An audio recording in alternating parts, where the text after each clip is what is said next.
Hello friends, कैसे हैं आप। आज हम बात करेंगे ट्यूब टायर और ट्यूब प्लस टायर के बारे में। इन दोनों में क्या डिफरेंस है, इसके बारे में हम आज चर्चा करेंगे।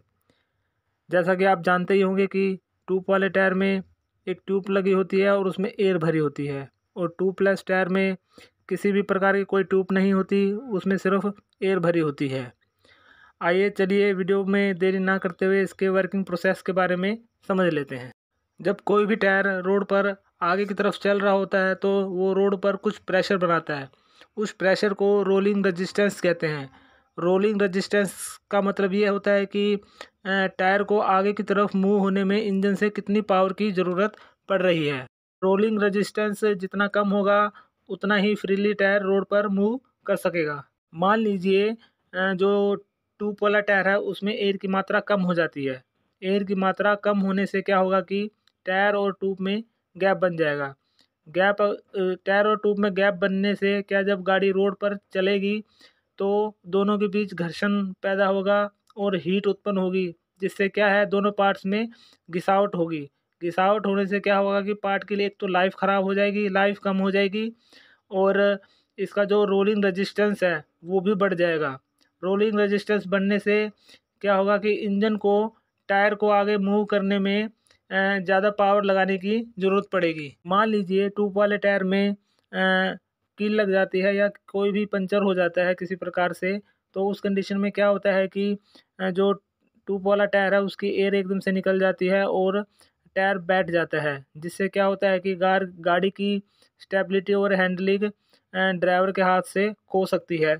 ये थी ट्यूब वाले टायर के बारे में एक छोटी सी जानकारी। आइए अब हम जानते हैं ट्यूब प्लस टायर के बारे में। जैसा कि आप जानते हैं कि ट्यूब प्लस टायर में कोई ट्यूब नहीं होती, सिर्फ एयर भरी होती है, जिससे क्या होता है कि जो टायर है, टायर के अंदर ना ही किसी प्रकार की कोई फ्रिक्शन होती है, ना ही कोई घर्षण होता है। उसके कारण क्या होता है कि टायर का जो रोलिंग रेजिस्टेंस है वो बहुत कम हो जाता है, जिससे होता क्या है कि रोड पर ये कम पावर में भी अच्छी परफॉर्मेंस देता है और इससे माइलेज में भी एक अच्छा बदलाव देखने को नज़र आता है। जैसा कि मैंने अभी बताया कि जो ट्यूब प्लस टायर हैं उसमें किसी भी प्रकार का फ्रिक्शन नहीं होता, घर्षण नहीं होता, घिसावट नहीं होती, जिसके कारण क्या होता है कि एक तो ट्यूब प्लस टायर की जो लाइफ है वो बढ़ जाती है, और दूसरा ये है कि अगर ट्यूब प्लस टायर में कील लग जाती है या किसी प्रकार से कोई पंचर हो जाता है तो उस कंडीशन में क्या होता है कि जो जो एयर है वो बहुत धीरे धीरे कम मात्रा में निकलती है, जिससे क्या होता है कि हम गाड़ी को पंचर की हालत में भी कुछ दूरी तक लेके जा सकते हैं।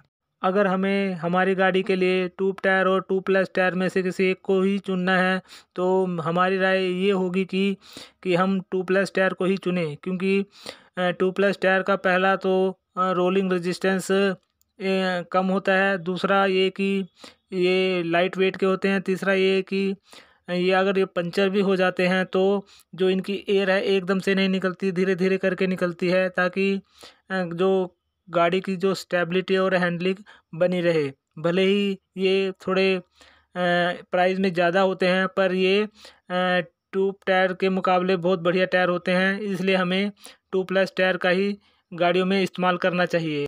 और आज की इस वीडियो में सिर्फ इतना ही। वीडियो को देखने के लिए बहुत बहुत धन्यवाद। अगर वीडियो आपको पसंद आए तो हमारे इस चैनल को सब्सक्राइब करें, हमारा सपोर्ट करें।